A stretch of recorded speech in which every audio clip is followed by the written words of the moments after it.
कोई व्यक्ति उदास रहता है और अकेला रहने की कोशिश करता है, लोगों से दूर रहने लग जाता है और लोगों से बातचीत करना छोड़ देता है और आम तौर पे इस तरीके के लोगों का हर चीज़ के अंदर एक इंटरेस्ट जो होता है वो ख़त्म हो जाता है। आदत ही बना ली है तुमने तो मुनीर अपनी, जिस भी शहर में रहना, उकताए हुए रहना। कि जब सरकार हमें सँभाल नहीं पाएगी, डॉक्टर हमें सँभाल नहीं पाएँगे, तो कहीं न कहीं लोगों के मन के अंदर असुरक्षा की फीलिंग आ गई। तारीख में अगर हम ऐसे आदमी ढूँढना चाहें कि जिनसे हम दिल की बात कर सकें, तो शायद किसी की ज़िंदगी में 2-4 भी नहीं होंगे। एक बेसलाइन होती है, ये बेसलाइन है। आपके लॉटरी आ गई, आपका मूड ऐसे हो जाएगा ऊपर। 10-15 दिन, 20 दिन ऐसे रहेगा। कुछ दिनों के बाद आपकी जो असली औकात है आपके मूड की, अब वहाँ पे आ जाओगे। क्योंकि वो एक वर्ड है जो आजकल लोग बहुत यूज करते हैं, फ्रस्ट्रेशन। हुँ। क्या वो अपने निकम्मेपन को इस वर्ड से तोलना चाह रहे हैं? इन्होंने शारीरिक आकृतियों के आधार पर हुँ। लोगों की विवेचना की। हाँ जी, हाँ जी। इन दिनों कुछ रिलेशनशिप टूटने की बहुत सी हम केसेस सुनते आए हैं। हुँ, मान लीजिए एक इंसान है, हुँ, किसी की लव मैरिज हुई है, हुँ, हुँ, उससे पहले बहुत प्रेम है, बहुत प्यार है, लेकिन हुँ, शादी के बाद हुँ। उससे गुस्सा आने लग गया, एकदम से हम नाराज़गी जता रहे हैं, यहाँ तक कि हम नफ़रत कर रहे हैं। ध्यान से सुन लें, अगर कोई व्यक्ति अपने घर से खुश नहीं है ना, हुँ। तो समझ लो फिर उसके वर्क प्लेस पे, बाहर किसी न किसी से झगड़े-वगड़े होते रहेंगे। हम में से बहुत से लोग, अधिकतर लोग अपने सपनों को लेकर, अपने करियर को लेकर बहुत ज़्यादा संवेदनशील होते हैं। लेकिन वर्तमान की जो हमारी स्थिति है, वो ऐसी हो चुकी है कि अगर हम ज़्यादा सोचने लग जाएँ, तो डिप्रेशन कहीं न कहीं हमें घेर लेता है। तो आज मेरे साथ मनोवैज्ञानिक रविंदर पुरी जी हैं, तो उनसे आज हम बातचीत करेंगे और जानेंगे कि आखिरकार डिप्रेशन की स्थिति कब पैदा होती है हमारे जीवन में। वही हम शेप्स ऑफ पर्सनैलिटी के बारे में भी बात करेंगे। बहुत-बहुत स्वागत है सर आपका। बहुत-बहुत धन्यवाद सभी दर्शकों को मेरी तरफ से बहुत-बहुत नमस्कार। सर, जो इन दिनों हम हमारी जो वर्तमान स्थिति है वो ऐसी है कि हमें जो डिप्रेशन है, वो बहुत होने लग गया है। जो हर दूसरे इंसान को डिप्रेशन की प्रॉब्लम आज हम सुन रहे हैं, अखबारों के माध्यम हुँ, से, हुँ। चैनल के माध्यम से। तो आखिरकार डिप्रेशन है क्या?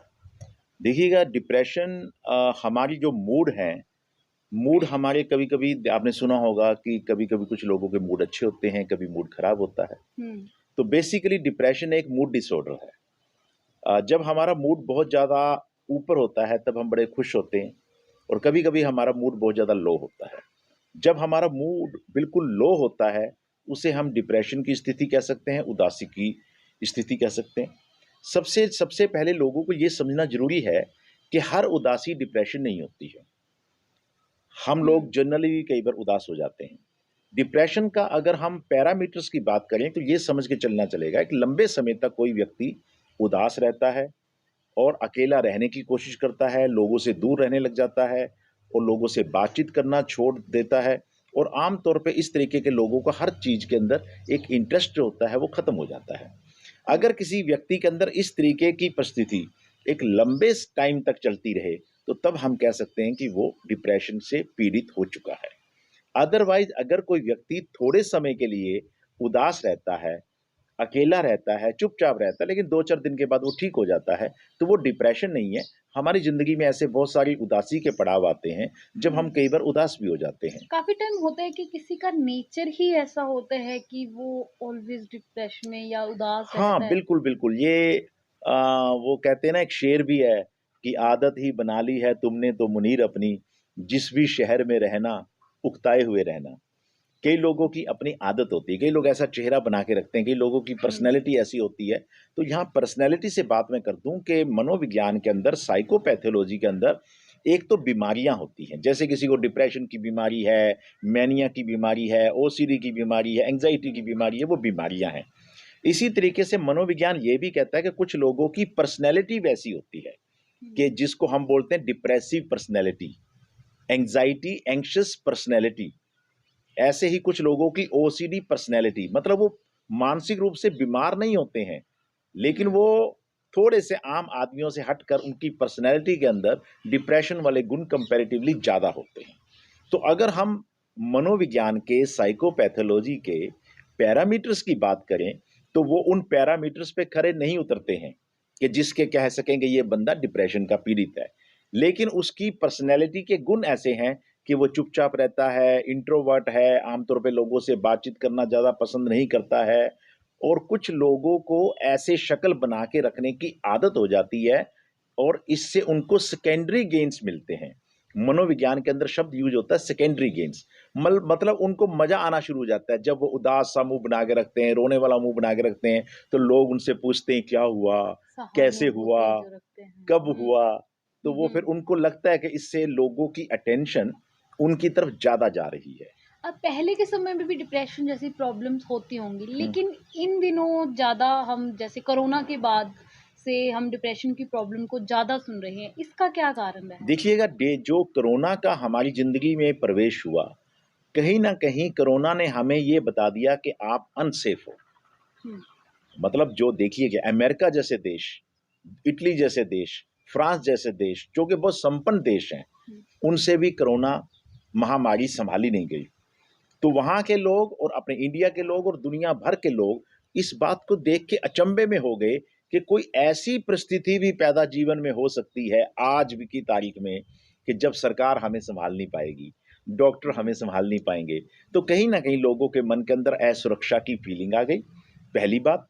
और दूसरी बात आपने कहा कि इन दिनों डिप्रेशन बहुत हो गया है। उसका एक सबसे बड़ा कारण है कि पहले रिश्ते-नाते जैसे पेड़-पौधे हमारी चारों तरफ होते थे, हुँ, वो सारे पेड़-पौधे अब हमने उखाड़ फेंके हैं। अब हम किसी जंगल में अकेले बिल्कुल हैं, चारों तरफ हमें सँभालने वाला कोई नहीं है। आज की तारीख में अगर हम ऐसे आदमी ढूँढना चाहें कि जिनसे हम दिल की बात कर सकें, तो शायद किसी की ज़िंदगी में 2-4 भी नहीं होंगे। तो इस कारण से इन दिनों में हम कह सकते हैं कि लोगों के अंदर डिप्रेशन ज़्यादा आ गया है। डिप्रेशन ही एक चीज़ है, बहुत सी इन दिनों नाम आपको ज़्यादा शायद हुँ, पता हुँ, होंगे। हुँ, हुँ। डिप्रेशन एक ही चीज़ है या इसके भी कई रूप? इस समय जितने भी दर्शक इस कार्यक्रम को देख रहे हैं, उन्हें ये बात समझनी है कि डिप्रेशन एक बड़ी एक अम्ब्रेला टर्म है। डिप्रेशन के अंदर बहुत सारी किस्म के डिप्रेशन आते हैं और यहाँ पर मैं आपको ये बता दूँ कि डिप्रेशन का कारण होता है सेरोटोनिन सेरोटोनिन नाम का एक न्यूरोट्रांसमीटर, जो हमारी ब्रेन के अंदर बहता है। हुँ, जब वो कम होता है, तो उस आदमी को डिप्रेशन भी हो सकता है, उस आदमी को ओसीडी भी हो सकती है, उस आदमी को फ़ोबिया भी हो सकता है, कई तरह की बीमारियाँ हो सकती हैं। अब बड़ा सवाल ये होता है कि भई केमिकल तो एक है, कम होने से अलग-अलग बीमारियाँ क्यों हो रही हैं? आपके मन में और दर्शकों के मन में ये हुँ, सवाल आएगा। तो इसका जवाब ये है कि अगर हम आलू को और अंडे को, अंडा बड़ा सॉफ्ट होता है, हुँ, आलू बड़ा हार्ड होता है, उनको उबलते हुए पानी में डाल दिया जाए, तो आप देखेंगे थोड़ी देर के बाद जो अंडा है वो तो सॉफ्ट से हार्ड हो गया और जो आलू है वो हार्ड था वो सॉफ्ट हो गया। वो सॉफ्ट हो गया। हालाँकि उबालने की प्रक्रिया सेम थी उनकी। ऐसे ही हमारी ज़िंदगी है। जब ज़िंदगी की परेशानियाँ आती हैं, समस्याएँ आती हैं, तो अलग-अलग लोगों पे इसका अलग-अलग प्रभाव पड़ता है। हुँ, किसी व्यक्ति की ज़िंदगी में टेंशन आ जाती है, तनाव आ जाता है, तो हो सकता है उसको डिप्रेशन हो जाए। हो सकता है उसको डिप्रेशन से एक इसकी और बहन-भाई है मैनिया, उसको वो हो जाए। हो सकता है कि उससे मिलती-जुलती फ़ोबिया हो जाए, एंग्ज़ायटी डिसऑर्डर बोलते हैं जिसे हम, वो हो जाए। तो मतलब क्या है कि किस बंदे को क्या होगा, ये उसकी थोड़ी-सी पर्सनैलिटी पे डिपेंड करता है। हम पहचानेंगे कैसे क्या मतलब? डिप्रेशन को, मैनिया को? यस, देखिएगा, ये इसके लिए हमारे पास मनोविज्ञान के अंदर एक डायग्नोस्टिकल स्टैटिस्टिकल मैनुअल नाम की एक बुक है, जो हुँ, वर्ड में पूरे वर्ड उसको मानता है। और इसी तरीके से आईसीडी नाम की एक हमारे पास बुक है। ये 2 बुक्स हैं जिसके माध्यम से, जिसमें लिखा हुआ है कि भाई डिप्रेशन होगा तो क्या-क्या होगा उसके अंदर। नॉर्मल इंसान जैसे हम हैं, नॉर्मल तो इंसान, वो हाँ, कैसे पहचान सकते हाँ, हैं? बिल्कुल नॉर्मल इंसान को समझिएगा, ये बड़ी समझने वाली बात आपने बहुत अच्छा, क्योंकि मेंटल हेल्थ के ऊपर किसी को कुछ जानकारी नहीं है। आज बिल्कुल। अगर आपको हुँ, थोड़ी-सी बेल्चिंग आ रही है, आपको डकार आ रहे हैं, आपका मन खट्टा हो रहा है, हुँ, तो आप कह सकते हैं जी मुझे एसिडिटी हो गई है। मुझे तो सब एसिडिटी। लोगों को फिज़िकल बीमारियों की हुँ, जानकारी है। लेकिन अगर हम बात करें मानसिक बीमारियों की, तो लोगों को जागरूकता नहीं है। जागरूकता नहीं है। तो ये जो वीडियो है उन लोगों के बहुत काम आएगा जिनको हम मेंटल हेल्थ के बारे में बताना चाहते हैं। तो मैं लोगों को बता दूं कि डिप्रेशन में क्या होता है। डिप्रेशन में एक आदमी उदास रहने लग जाता है, उसका मूड बड़ा हुँ, लो हो जाता है, उसकी एनर्जी बड़ी लो हो जाती है। उसका कोई काम करने का मन नहीं करता है, बोलने का मन नहीं करता, खाने का मन नहीं, अच्छा पहनने का मन नहीं करता, कहीं बाहर जाने का मन नहीं करता है, और वो कोशिश करता है कि दुनिया से अलग अलग कमरे में अंधेरे में बैठा रहे। चिड़चिड़ापन और गुस्सा भी डिप्रेशन का रूप है? नहीं, चिड़चिड़ापन और गुस्सा जो है वो अलग तरीके की चीजें हैं। अब मैं आपको बता रहा, इसी का ही एक ऑपोजिट रूप है, that is called mania. Mania में आदमी जो है वो ओवर एक्टिव हो जाता है। जहाँ डिप्रेशन में तो आदमी बिल्कुल उदास हो जाता है, वहां उसके अंदर एनर्जी का लेवल इतना हो जाता है कि वो 24 घंटे बातें मारता रहता है। इतना बोलता है कि सामने वाले सोचने लग जाते हैं कि इसको हो क्या गया। इतना बोलना शुरू कर देता है कि ये पता ही नहीं चलता है कि यार ये इतना बोले क्यों जा रहा है, और उसकी आवाज का लेवल और उसका वॉल्यूम बहुत ऊंचा होता है, और वो तेज तेज लगातार और बड़ी बड़ी बातें बोलता है। मतलब उसके अंदर ऐसी बातें होंगी जैसे वो दुनिया का सबसे महान आदमी है। तो ये मैनिया के लक्षण है। अब अगर हम बात करें एंजाइटी डिसऑर्डर, जिसे हम जनरलाइज्ड एंजाइटी डिसऑर्डर बोलते हैं, उसके अंदर व्यक्ति को लगता है कि अचानक उसके दिल की धड़कनें तेज हो जाती हैं, उसको घबराहट हो जाती है, उसको अंदर से फील होने लग जाता है कुछ आशंकित, एप्रीहेंशन होने लग जाती है, कुछ बुरा होने वाला है। ऐसी बातें उसके दिमाग में आनी शुरू हो जाती है, हाथ पैर ठंडे होने लग जाते हैं, कभी कभी हाथ कांपने भी लग जाते हैं, पसीना आना शुरू हो जाता है। ये एंजाइटी डिसऑर्डर के सिम्टम्स हैं। मतलब एंजाइटी डिसऑर्डर में क्या होता है, वो कहते हैं ना, दिले नादां तुझे हुआ क्या है। तो रोगी को ये नहीं पता चलता यार उसका दिल धड़क रहा है, लेकिन किस बात को लेके धड़क रहा है, बस मेरा आज मन ना बस ऐसे आशंका हुआ है कुछ बुरा होने वाला है। तो ये बोलते हैं एंजाइटी डिसऑर्डर। इसी तरीके से अगर अचानक आपके अंदर एंजाइटी बहुत ज्यादा हो जाए और फियर बहुत ज्यादा हो जाए, तो उसे हम फोबिया बोलते हैं। और इसी प्रकार से अगर कोई व्यक्ति एक ही काम लगातार करता रहे और उसके दिमाग में एक जैसे विचार लगातार आते रहे, तो उसे हम ऑब्सेसिव कंपल्सिव डिसऑर्डर बोलते हैं, जो मनोविज्ञान की सबसे जिद्दी बीमारी है। उसके अंदर व्यक्ति के मन में आता है कि उसके हाथ खराब हो गए, तो दिन के अंदर एक बार नहीं, दो बार नहीं, तीन बार नहीं, आप सुन के हैरान रह जाएंगे, कई पेशेंट तो दिन के अंदर 500 बार अपने हाथ वॉश करते हैं, और कई पेशेंट नहाने के लिए कम से कम 6 घंटे का समय उनको खर्च हो जाता है। एक्चुअली लाइफ में जब भी कुछ थोड़े से क्राइसिस आ जाते हैं या कुछ और हो गया, तो भी उदासी जैसे माहौल जैसे आपने बताया कि आ जाते हैं, इसको भी हम डिप्रेशन ही बोलेंगे? नहीं, बिल्कुल नहीं। देखिएगा, जिंदगी के अंदर हमारी जो मूड है कभी भी एक जैसा नहीं रहता है। मैं आपको एक चीज समझाना चाहता हूँ। हमारी मूड की एक बेसलाइन होती है, ये बेसलाइन। आपके लॉटरी आ गई, आपका मूड ऐसे हो जाएगा ऊपर, 10-15 दिन 20 दिन ऐसे रहेगा। कुछ दिनों के बाद आपकी जो असली औकात है आपके मूड की, अब वहां पे आ जाओगे, क्योंकि वो पैसे खर्च हो रहे हैं। ठीक है, हो गए। अब कुछ दिनों के बाद आपको लॉस हो गया, अब आपका मूड 5-10 दिन 15 दिन लो रहेगा, फिर आप वापस अपने बेसलाइन पे आ जाएंगे। आपने देखा होगा कभी कभी जिंदगी में बहुत घरों के अंदर दुर्घटनाएं हो जाती हैं, किसी का मर्डर हो गया या किसी की मौत हो गई, तो लोग 10-15 दिन उदास रहते हैं, फिर वापस अपने मूड में आ जाते हैं। वो शायद वो जो बेसलाइन है ना हमारी मूड की, हम वहीं आ जाते हैं। लेकिन डिप्रेशन तब होता है, मैनिया तब होता है, जब ये बेसलाइन से नीचे या ऊपर हम लंबे टाइम तक, यूं कह सकते हैं कि 6 महीने तक रहें।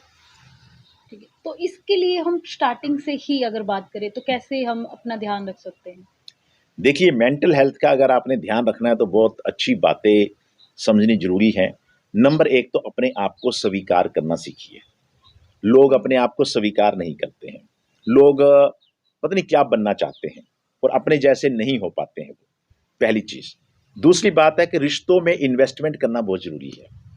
आज की तारीख में लोग जो है रिश्तों में इन्वेस्ट नहीं करते हैं। मतलब रिश्ते भी पेड़ पौधों की तरह ही होते हैं। उनको समय समय पे खाद देना, उनको पानी मतलब डालना, ये सब चीज़ों की ज़रूरत होती है। तो सबसे ज़रूरी चीज़ जो है वो है कि रिश्तों में भी आपको इन्वेस्ट करना है। फिर अपना ध्यान भी रखना है, अपनी हॉबीज़ को भी ध्यान रखना है, अपनी भी मन की स्थिति को अच्छा रखना है। और एक सबसे इम्पोर्टेंट चीज़ है कि लोगों को भी स्वीकार करना है। लोग क्या करते हैं, लोगों को बदलने की कोशिश में रहते हैं। ज़्यादातर मेंटल जो दिक्कतें आती हैं लोगों को, ये आती है कि भाई मैं ना बदलूं, दुनिया चेंज हो जाए। तो वो उसी चक्कर के अंदर लोगों को फिर वो ज़्यादा दिक्कत आने लग जाती है। और एक लोगों के रियलिस्टिक गोल्स नहीं होते हैं। वो ज़िंदगी में अपने जो गोल बनाते हैं, वो इतने कभी कभी गोल बना लेते हैं जो कि बड़े बेतुके होते हैं, उनको कभी वो हासिल नहीं कर पाते हैं। तो हमारी गोल भी ऐसे होने चाहिए जो रीचेबल हों, जिनको अटेनेबल कहते हैं, जिनको हम हासिल कर सकते हैं। एक एक वर्ड है जो आजकल लोग बहुत यूज़ करते हैं, फ्रस्ट्रेशन। हुँ। क्या वो अपने निकम्मेपन को इस वर्ड से तोलना चाह रहे हैं? बिल्कुल, बिल्कुल। या कोई ये देखिए, डिप्रेशन का कोई रोल मैं है? बताता हूँ कि फ्रस्ट्रेशन होती क्या है, पहले हुँ, ये समझना है। देखिए, ये हाथ है, ये मान लीजिए किसी का गोल है हुँ, और ये वो व्यक्ति है, जो इस गोल को हासिल करना चाहता है। इस गोल और व्यक्ति के बीच में कोई रुकावट आ जाए, हुँ, तो वो परिस्थिति को हम फ्रस्ट्रेशन कहते हैं। जैसे कि सिंपल भाषा में कहें हुँ, कि आप कहीं फ़िल्म देखना जाना चाह रहे थे, हुँ, तैयार-तुर होके आप घर से निकले, हुँ, तभी आपके कोई रिलेटिव आ गया जिसके कारण आपको अपना प्रोग्राम कैंसल जाने का करना। कैंसल करना पड़े। हुँ, अब आप आदमी थे, गोल आपका पिक्चर देखने जाना था, बीच में आपका रिश्तेदार आ गया। हुँ, तो वो जो परिस्थिति पैदा हुई, उसको हम फ्रस्ट्रेशन की परिस्थिति कहते हैं। गुस्सा भी कह सकते मैं हैं। बताता हूँ। अब ये फ्रस्ट्रेशन के ड्यूरिंग आदमी 4 तरह का काम करता है। हुँ, नंबर 1 गुस्सा करता है हुँ, कि यार ये रिश्तेदार आ ही क्यों गया? हुँ, उसी के ऊपर, उसी के ठीक है? दूसरा हम काम करने लग जाते हैं रिग्रेशन। हम ऐसा बिहेवियर करने लग जाते हैं जो हम बचपन में थे करते। हुँ, तीसरा बिहेवियर होता है जिद्दीपन, जिसे हम फिक्सेशन बोलते हैं। हुँ, फिक्सेशन का मतलब होता है कि नहीं, मम्मी को बोल दिया कि भाई रिश्तेदार आ गए तो आ गए, मैं तो फिल्म देखने जाऊंगी या जाऊंगा। हुँ, तो हम तीसरी तरह का ये व्यवहार करते हैं। चौथे तरह का व्यवहार करते हैं रेजिग्नेशन। हुँ, हम टिकट फाड़ के फेंक के वहां से भाग जाते हैं कि बाढ़ में गए। तो हम उस परिस्थिति को छोड़ के चले जाते हैं। जब भी फ्रस्ट्रेशन आती है, हम हुँ, 4 ही तरह का व्यवहार करते हैं। पहला एग्रेसिव, दूसरा रेजिग्नेशन, तीसरा फिक्सेशन एंड चौथा रेजिग्नेशन। तो ये 4 तरह के व्यवहार हम फ्रस्ट्रेशन के ड्यूरिंग कर सकते हैं। अगर फ्रस्ट्रेशन लंबे समय तक रहता है, तो वो भी डिप्रेशन का कारण बन सकता है, बीमारी का कारण बन सकता है, मानसिक रोगों का कारण बन सकता है। अब हमारे इंटरव्यू के हम सेकंड फेज़ में बात करते हैं। हमने स्टार्टिंग में बात की थी कि हम जानेंगे कि शेप ऑफ पर्सनैलिटीज़ कैसे होती है। मैंने कहीं पढ़ा था कि लोगों की अलग-अलग शेप्स होती हैं, वृत्ताकार, त्रिभुज है। तो ये क्या है? ये हम थोड़ा-सा आसान भाषा में समझना चाहेंगे। आसान भाषा में ये है कि हमारे 2 मनोवैज्ञानिक हुए हैं, एक का नाम था क्रैशमर, एक का नाम था शेल्डन। हुँ, इन्होंने शारीरिक आकृतियों के आधार पर हुँ, लोगों की विवेचना की कि भी लोग कैसे होते हैं। हुँ, और आपको जान के बड़ी हैरानी होगी कि 1800 के आसपास हमारे भारत के अंदर ही एक बहुत महान संत हुए हैं, दयानंद जी। उन्होंने एक पुस्तक लिखी थी सत्यार्थ प्रकाश। हुँ, ये जो मनोवैज्ञानिक आज ये बातें कर रहे हैं, ये बातें उन्होंने उस पुस्तक के अंदर लिखी हुई है। उस पुस्तक में तो उन्होंने यहाँ तक ये भी लिखा हुआ है कि भैया किस तरीके के पर्सनैलिटी के लोग होते हैं, कैसे-कैसे लोग होते हैं, उनकी किस प्रकार की प्रकृति होती है। हुँ, तो आप ये मान के चलिएगा कि उन्होंने शेल्डन ने क्या किया कि 3 तरह के लोगों को बताया। हुँ, एक होते हैं एंडोमॉर्फिक लोग, हुँ, जो गोल-मटोल होते गोल हैं, मोटे होते हैं। हुँ, उन लोगों के अंदर आमतौर पे सोशल एंग्जायटी ज़्यादा होती है, वैसे वो हँसमुख होते हैं। ये शेप के अकॉर्डिंग हाँ, ही शेप के अकॉर्डिंगली गोल, मेंटली पर्सनैलिटी गोल, बनी हाँ जी, गोल एंडोमॉर्फिक मतलब हुँ, गोल। गोल फिर हो गए एक एक्टोमॉर्फिक। हुँ, ठीक है, एक्टोमॉर्फिक होते हैं वो पतले और लंबे लोग होते हैं।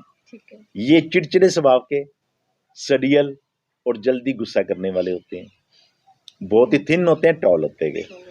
तीसरी किस्म के लोग होते हैं मेसोमॉर्फिक। मेसोमॉर्फिक लोग वो होते हैं जो आ, बिल्ट उनकी बॉडी बिल्डर्स की तरह होती हैं, स्पोर्ट्समैन की तरह होती है, मध्यम कद के लेकिन स्ट्रॉन्ग बिल्ट के लोग होते हैं। हुँ, आमतौर पे ऐसे लोग जो होते हैं वो एग्रेसिव होते हैं और छोटी छोटी बातों पे झगड़ा करने के लिए तैयार लोग होते हैं, एनर्जेटिक होते हैं वैसे। एनर्जेटिक हाँ होते जी, हाँ जी। हैं। इन दिनों कुछ रिलेशनशिप टूटने की बहुत सी हम केसेस सुनते आए हैं। हम्म, मान लीजिए एक इंसान है, किसी की लव मैरिज हुई है, हम्म, उससे पहले बहुत प्रेम है, बहुत प्यार है, लेकिन हम्म, शादी के बाद हम्म, उससे गुस्सा आने लग गया, एकदम से हम नाराज़गी जता रहे हैं, यहाँ तक कि हम नफ़रत कर रहे हैं। तो हम्म। ये भी कहीं न कहीं मेंटल हेल्थ का ही देखिए रोल है। मेंटल हेल्थ के अंदर आप ये समझिएगा कि हम अगर कोई व्यक्ति, ये बात सभी दर्शक ध्यान से सुन लें, अगर कोई व्यक्ति अपने घर से खुश नहीं है ना, हुँ, तो समझ लो फिर उसके वर्क प्लेस पे बाहर किसी न किसी से झगड़े वगड़े होते रहेंगे। जो व्यक्ति अपने घर में अपने परिवार के साथ खुश है, उसका वर्क प्लेस पे भी किसी से झगड़ा नहीं होगा। किसी ने कुछ कह भी दिया, कहेगा चलो कोई बात नहीं यार। साइकोलॉजी हम इसको कैसे जोड़ सकते हैं इस बात को कि उनकी मेंटल हेल्थ क्या होती है, वो माइंड से कैसे सोचते हैं, मैं जो आपको इंसान ये एक फेज में अच्छा लग मैं रहा है बताता हूँ, दूसरे आपको भी बता रहा हूँ आपकी। पहली चीज का ये है कि जब हम घर से दुखी होते हैं, जैसे आपने में। बताया कि आजकल रिलेशनशिप टूटने की बड़ी संभावनाएं हो हम्म गई हैं, बड़ी बातें हो गई हैं। एक्चुअली क्या है कि जो रिलेशनशिप टूटने का कारण होता है, वो सबसे बड़ा कारण ये होता है कि जब हम रिलेशनशिप मेंटेन करते हैं, बनाते हैं, हम्म आम तौर पे उस समय हम बड़ी बड़ी बातें करते हैं। वो कहते हैं ना, जब नया नया प्यार होता है तो हाथ में हाथ उनका ऐसे लगे हम्म जैसे हाथों में कोई गुलाब आ गया। अब वही जो गुलाब वाले हाथ हैं, फिर बाद में जाके पोछे मारने पड़ते हैं जब घर की रियलिटी जाती हैं, जब हम्म घर की समस्याएं आती हैं। तो वो रियलिटी से उनकी वो बातें अलग थी, और जब रियलिटी में आते हैं तो एक तो वहां पे ये सब बातें हो जाती हैं। दूसरी बात ये होती है कि जब हम लोग घरों के अंदर छोटी छोटी बातों पे झगड़ा करते हैं, तो कई बार हम घर में वो झगड़ों को एक्सप्रेस नहीं कर पाते हैं। हम्म जैसे कि कहते हैं ना कि हस्बैंड्स जो होते हैं, वो आमतौर पे स्प्लिट एसी की भांति होते हैं। अंदर शांत होते हैं, बाहर वो शोर मच मचाते हैं, उनका जो एक बाहर वाला हिस्सा होता है। हम्म बिल्कुल ऐसे ही आप समझ के चल सकते हैं कि आपके हस्बैंड वाइफ का झगड़ा हुआ। अब हस्बैंड ने अपनी बीवी को घर में तो कुछ बोलने का हुआ नहीं था, अब बाहर आए तो बाहर आके अपने जिस ऑफिस में काम कर रहे हैं उसमें पीएन को डांट दिया, किसी और को डांट दिया। तो मैं वही कह रहा हूं आपको कि जो व्यक्ति अपने घर से खुश है, हम्म। वो उसकी बाहर भी बड़ी जो कूल माइंडेड रहेगा। तो इसको हम कैसे रोक सकते हैं?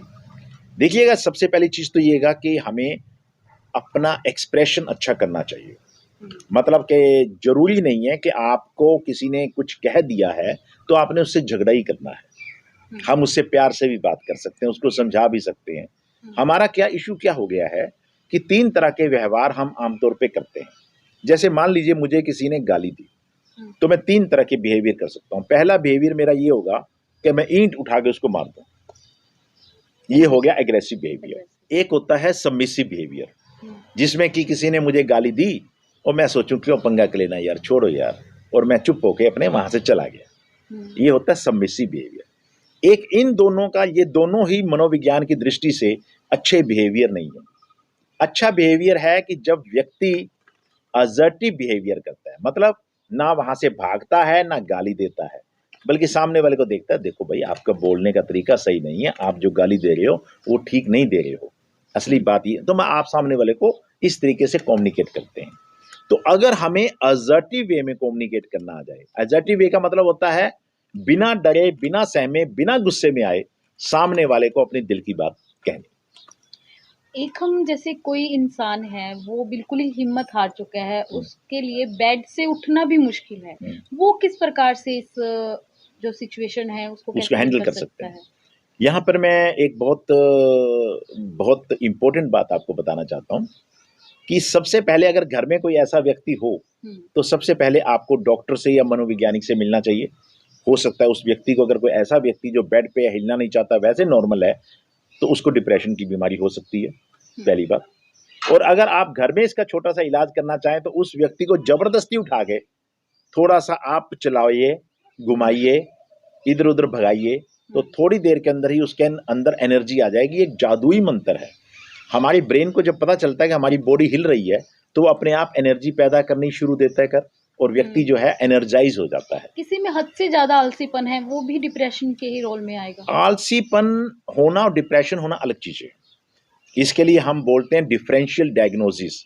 मतलब ये देखना कि कौन व्यक्ति डिप्रेशन में है और कौन व्यक्ति डिप्रेशन में नहीं है, इसको डिस्टिंक्शन करना, ये बहुत इंपॉर्टेंट चीज है। दरअसल हमारी मेंटल हेल्थ पे जानकारी इतनी कम है कि कोई भी कुछ हो जाता है हम उसको कह देते हैं ये डिप्रेशन में है, ये डिप्रेशन में है। क्योंकि वो डिप्रेशन हमें बड़ा आसान सा शब्द दिखाई आसान देता है। शब्द और भाई डिप्रेशन होना इतना आसान काम नहीं है कि हर किसी को डिप्रेशन हो जाए। डिप्रेशन छोटी सी उदासी भी हो सकती है, चिड़चिड़ापन भी हो सकता है। अब सिंपल सी बात है कि अगर किसी बच्चे के अंदर आयरन की शॉर्टेज है, तो उसको गुस्सा वैसे ही फालतू आता है।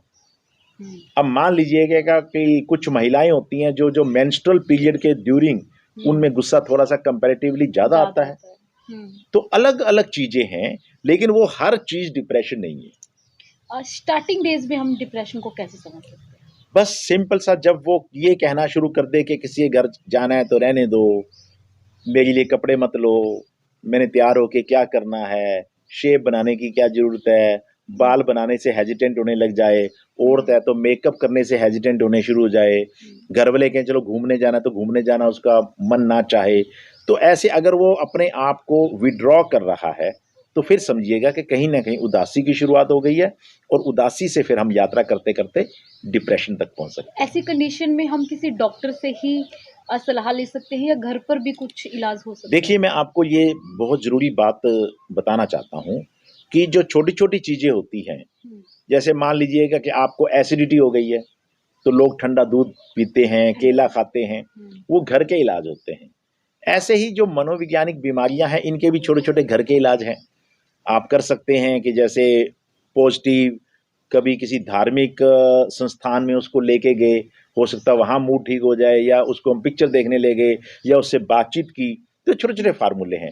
लेकिन अगर थोड़ी-सी भी हालात बिगड़ती दिखाई दे, तो आपको इमीडिएटली अपने डॉक्टर से, साइकियाट्रिस्ट से या साइकोलॉजिस्ट से मिलना चाहिए। इन दिनों डॉक्टर से मिलना बहुत बड़ा लोगों में फ़ोबिया है। उसके बारे में कुछ हमारे दर्शकों को देखिए, बताइए। डॉक्टर से मिलने का फ़ोबिया बनाने की ज़रूरत नहीं है। मनोवैज्ञानिक से तो ख़ास करके। हाँ, मनोवैज्ञानिक है। ये बात आपकी हुँ, बिल्कुल सही है कि लोग सोचते हैं कि अगर हम साइकियाट्रिस्ट के पास मिलने गए, हुँ, तो हमारे माथे पे लिखा जाएगा ये पागल है। ये पागल है। हुँ, तो लोग वहाँ जाने से हेजिटेंट होते हैं। हेजिटेटिव। लेकिन मैं ये कहता हूँ कि जिस तरीके से शारीरिक बीमारियाँ होती हैं, किसी को हुँ, खाँसी, जुकाम, टीबी, अस्थमा हुँ, या इसी तरीके से डायबिटीज़ मेलेटाइटिस, तो ये सब शारीरिक बीमारियाँ होती हैं, बिल्कुल वैसे ही मानसिक बीमारियाँ होती हैं, और उसके अंदर डरने की ज़रूरत नहीं है। अब मैं आपको ये बताऊँ कि मेरे पास ऐसे पेशेंट्स आते हैं मिलने के लिए, डिप्रेशन के भी, ओसीडी के और बीमारियों को, जो 15-15 सालों से उनको पता ही नहीं कि उनको ये बीमारी है। हुँ, अगर वो हमारे पास या डॉक्टर के पास 15 साल पहले आ जाते, हुँ, जब उनको वो बीमारी की शुरुआत हुई शुरुआत थी, हुई थी। तो मुझे लगता है कि हम उसका बहुत जल्दी से इलाज कर सकते थे। अंत में हमारे दर्शकों के लिए वो 5 टिप्स बताइए जो वो डेली रूटीन में करें ताकि उनको डिप्रेशन हो ही ना। बिल्कुल। पहली टिप ये है दर्शकों, सबसे पहली चीज़ ये है कि एक्टिव रहिएगा, हुँ, फिज़िकली एक्टिव रहिएगा। नंबर 2, शारीरिक रूप से एक्टिव रहने के साथ-साथ आपको सामाजिक रूप से भी एक्टिव रहना है, हुँ, लोगों के लिए लोगों की सहायता करनी है। हुँ, तीसरी चीज़ सबसे इम्पोर्टेंट है, रिश्तों में निवेश कीजिएगा, हुँ, और रिश्तों में निवेश करने का मतलब ये है कि अपनों को क्वालिटी टाइम दीजिएगा, गुणात्मक मतलब कि टाइम दें। ये नहीं है कि आप अपने दोस्त के साथ बैठे हैं, फैमिली के साथ बैठे हैं तो आपका मोबाइल ओपन है या आप लैपटॉप पे काम कर रहे हैं, ऐसा नहीं करना है। रिश्तों को जब निभाएँ तो अच्छे तरीके से उनके साथ जिएँ आप उनको, हुँ। और सबसे आखिरी चीज़ में ये है, अपने आप को और समाज को स्वीकार करना सीखिए। बहुत-बहुत धन्यवाद सर। ये थे हमारे साथ मनोवैज्ञानिक डॉक्टर रविंदर पुरी। आशा करती हूँ जितने भी आपके मन में सवाल थे, वो उनका जवाब आपको मिला हो।